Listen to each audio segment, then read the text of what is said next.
the other interesting thing about it is that, and you kind of alluded to it, so the players that you bring in obviously define the stylistic direction of the music.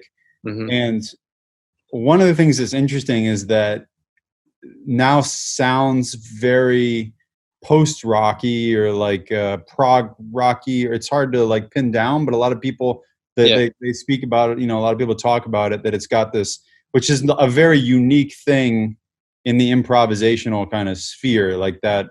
Mm-hmm. It's like, it sounds a lot like bands that are not improvisational so much.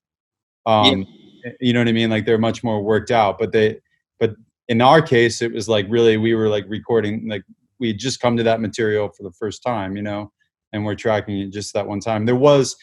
I remember later in the days in the session, you were actually particularly concerned about whether we had some material that was like worked out enough, essentially, to make like have some cohesion in some of the tracks. So there was like a few tracks. I think there might have been like, there was the track which is now called Utando, maybe the track Ninths too, which were lead sheet tracks. They had like a bass line and a melody.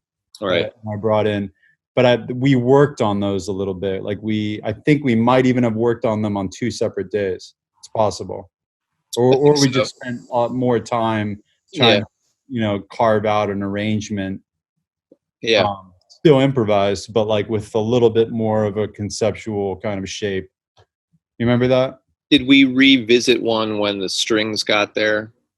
I don't think so. I mean, that was the other thing is that as the days went on, you know, along with the players themselves, they were adding, you know, elements to it. So you're interjecting like whole new thing that would need to be built around and everything. But yeah, I do remember that. And